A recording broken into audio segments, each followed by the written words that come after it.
Good morning, Australia. Good afternoon, Texas. How are you today? I am groovy, honey. I'm just groovy. It is chilly here. I've got my handy Yeah. dandy jumper on. Glad you called it a jumper and not I a do sweater. that. Well, yeah, like I said, you got me trained.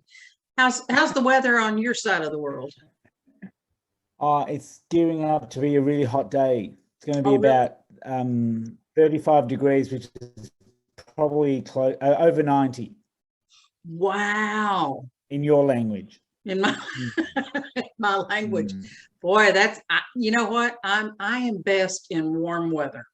That's where I feel the most comfortable. I don't like the cold.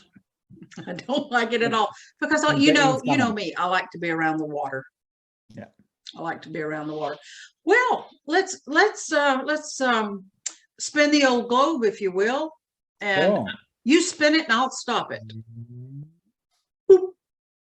Okay, Well, tell me where it's stopping today. well, it's actually in the same time zone as me, which is very unusual. Yeah. Must mean So it's we didn't have to close. coordinate 3 time zones today. And it's not too far from me. It's about a 6.5 hour drive. Whoa, that's almost in your backyard. Yeah.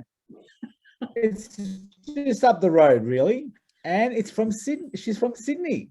So Well, Liz, show us your face. let's call her down. Come on, Liz. Hello, There she hello. is. Come on down, Liz. Hey. Good morning Hello. from We've got Liz Sydney. Conlon from Sydney. Oh, this is great. Hey. We're so glad to have you And we're on. really excited because Liz is going to be one of our speakers at Symposium this year. I can't Yeah. wait. Yeah, I I'm can't really wait. Me too. excited about that. I'm very excited about it. Yeah, Thank you we so are much excited. to IPA for the invitation to speak. Mhm. Oh, pleasure. Well, we're all excited to hear you. Listen, if you've watched our show, you know we've got 3 really important questions we want to ask you. So I'm going to ask the first one. And that is, how long have you been an iridologist, Liz? Okay, so I'll probably show my age a little bit here because if you want to talk formally, when did I begin practicing as an iridology practitioner? Last year was an anniversary year for me. I've been in clinical practice for 30 years. And for those 30 years, I've been using iridology. I originally trained with our great matriarch here in Australia, the late Dorothy Hall. She was my first iridology teacher. Wow. And so I started looking at eyes a long, long time ago before I even started formally training in it. Excellent. Yeah, so 30 years I've been a practitioner, and then I went on to teach. I found myself in a situation where I was offered the opportunity to teach iridology. So I've been an iridology instructor for 22 years. So, Wow. I passed my 21st birthday in that one. That was a milestone in and of itself. I'm entering my 23rd year this year. Yeah. And I've taught at 3 leading colleges, you would say, here in this part of the world. I taught for a college that was called the Newcastle College of Herbal Medicine. And I actually completed a diploma of iridology with them. It was, I think, maybe the only diploma of iridology you could do at that time. Yeah. So they went on to become WEA Hunter, morphed over time because that was a while ago.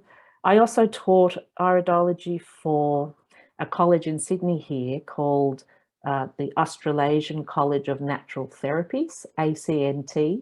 And of course, they've gone through a metamorphosis. They are now Endeavour University. And I've taught the longest for a college here in Sydney called Nature Care College. I've been with Nature Care College for 21 years. I continue to teach for them. I've updated and written their course curriculum and so forth. So a long time. That is a very impressive resume. So may I say you are Absolutely. hired. I love Thank that. That is great. Yeah, it's just part of my So how life long is now, the course? Yeah. Oh, the one that So Liz, how long is the course? the course at Nature Care College, it's a 2-term course. So it starts in term 1 and then goes on to term 2. They are 12-week courses, and it's 2 hours a week.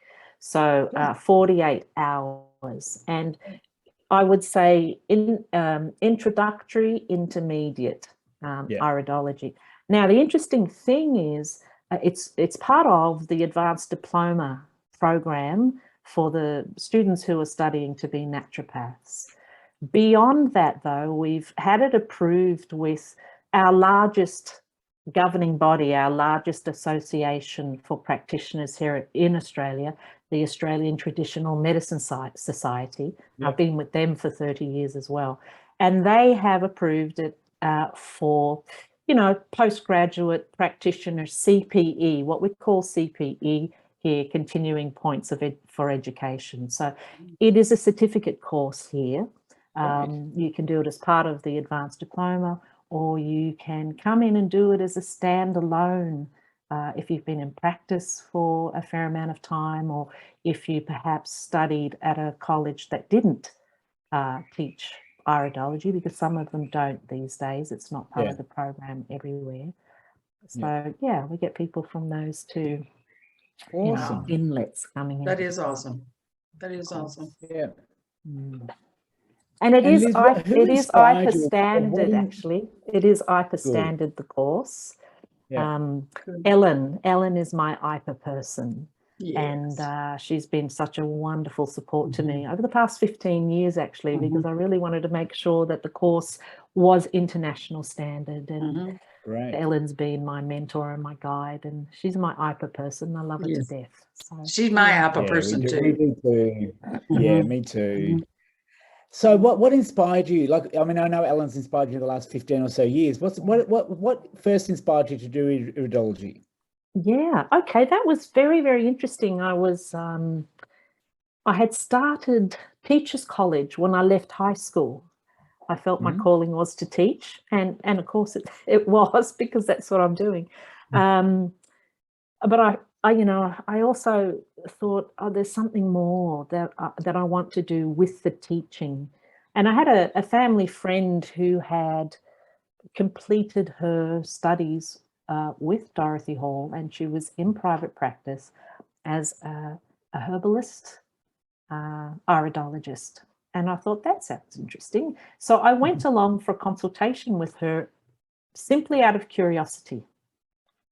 And of course, she did the iridology assessment as part of that consultation. And I was blown away. I thought, what? I just was amazed at what she could see in my eye, my eyes. And, there's that whole confused moment of feeling exposed, feeling like, someone's seen you with your towel off, that kind of thing, because it's so revealing. And I was blown away, and that was it. I began informally studying. I had to read everything I possibly could about iridology. So the first place I started, I bought Dorothy Hall's Iridology, her iconic iridology textbook, and read that. And then from there, of course, it's all in for me. I don't do things by halves. I then, shelled out and bought Dr. Bernard's Jensen's. They're all up there on my top shelf there. There's that shelf and another shelf in another room. Bought his beautiful big his smaller navy blue book, and then his big gorgeous buff blue book. And I had devoured those books before I even began my formal study. And then, I thought, who teaches this? How do I know more?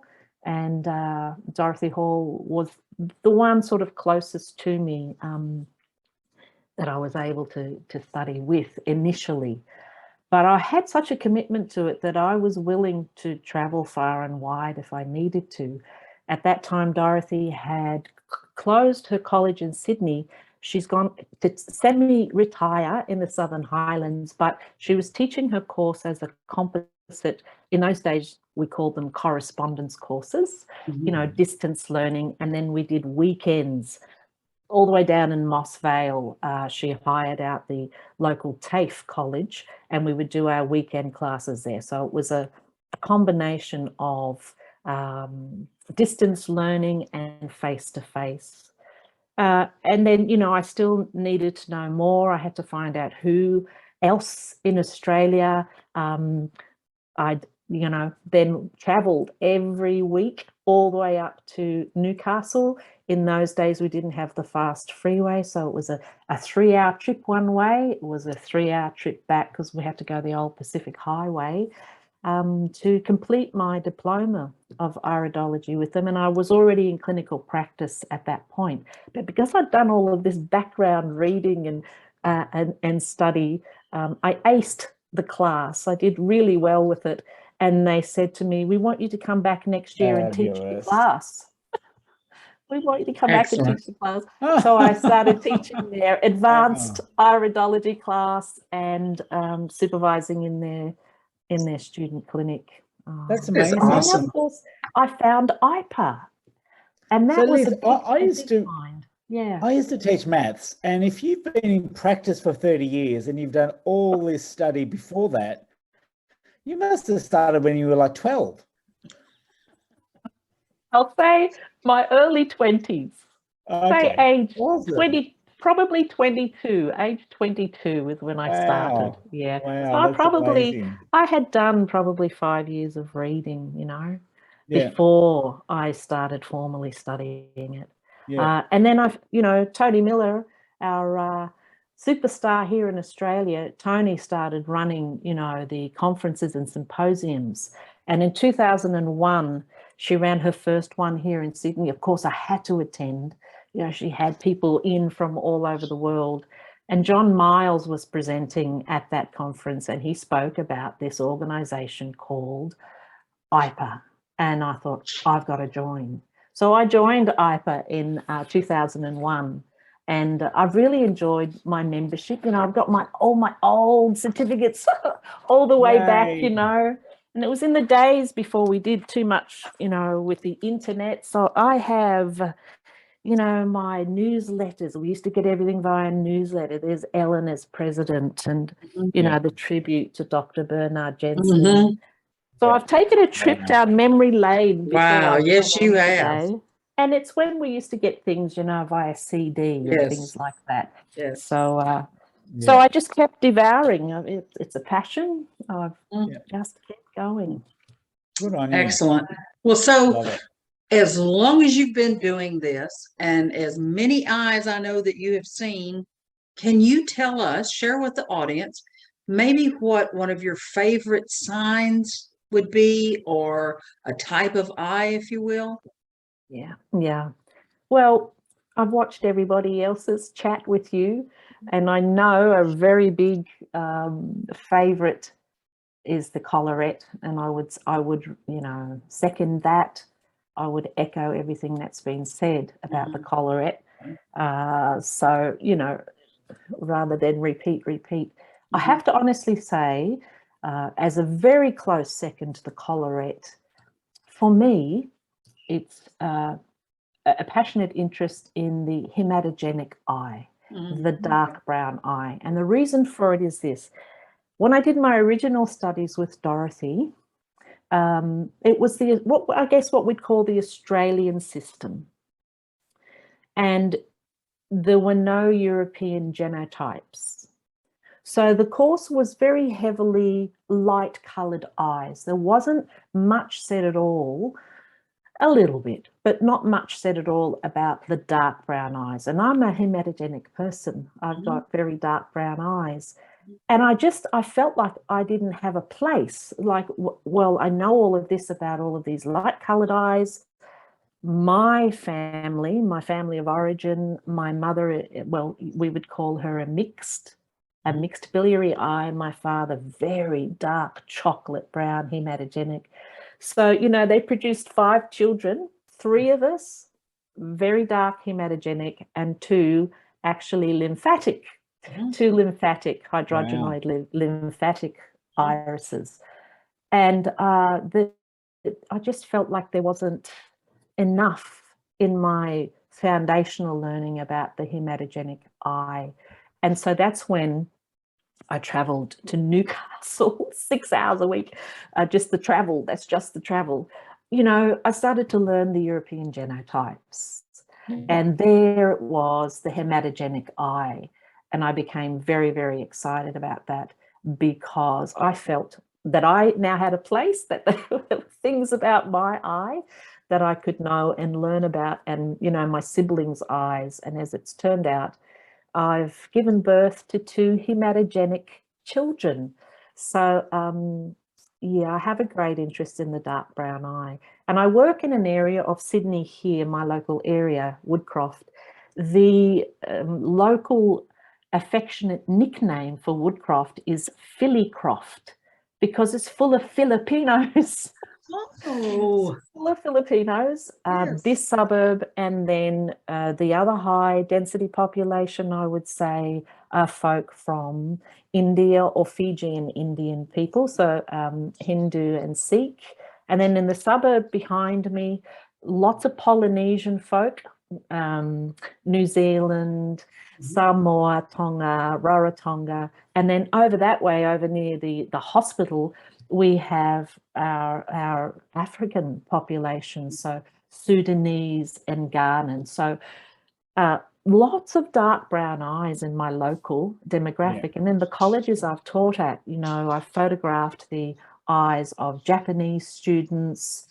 Yeah, lots of dark brown eyes. Excellent. Lots of blue eyes and lots of mixed eyes as well. Yes. So, you know, when we start getting things through from IPA over the years before everything was online, you know, I started getting DVDs like this produced by, you know, Dr. Bernard Jensen, Ellen Jensen. It just filled me in a place that I felt there was a lacking in my underpinning training. I just need to know more. So, so very close second to the collarette, I would say, the hematogenic eye, Very for good. purely personal reasons. I would love to see a lot more research come out about the hematogenic eye. And hopefully in the next couple of years, we will see more information, because I know that a lot of our students in different parts of, especially the US, they don't get to see a lot of hematogenic eyes. So I would really like to see that area of research broadened for us all. Well, 55% of the world have hematogenic eyes. Yeah, and when you think about it, here's I'll nerd out for a moment.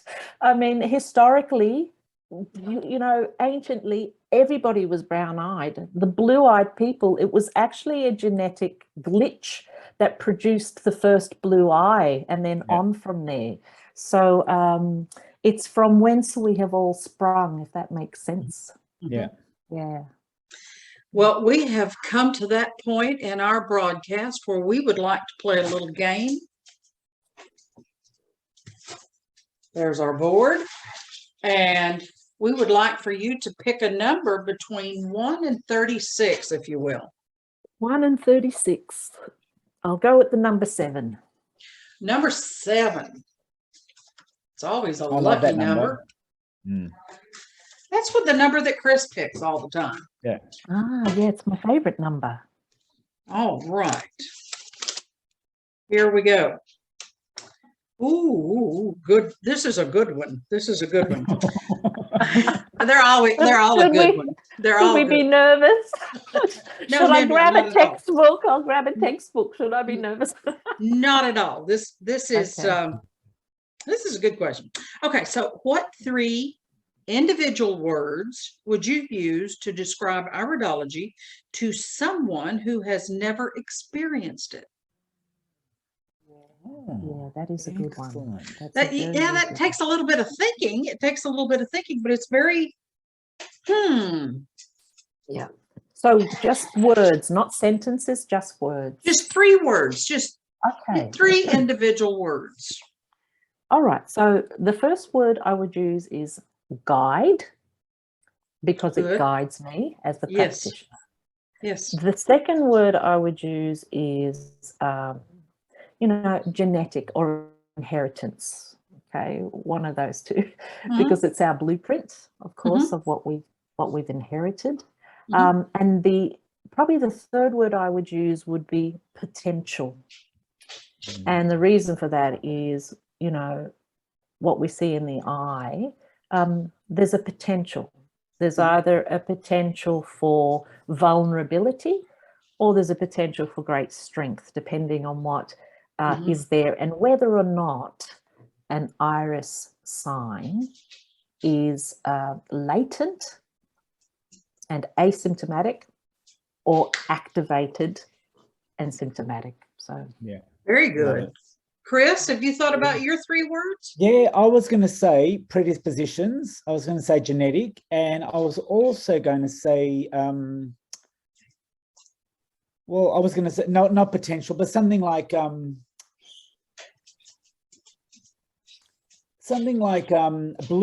blueprint. It's like a map. Yes. Like a map of your life. Yes. And physically, emotionally, and spiritually and mentally. Good. Yeah. I think I would choose enlightening. Yeah. Because it is enlightening. It is very informative, because we gather a lot of information when we look into the eye. I say that we're reading someone's story.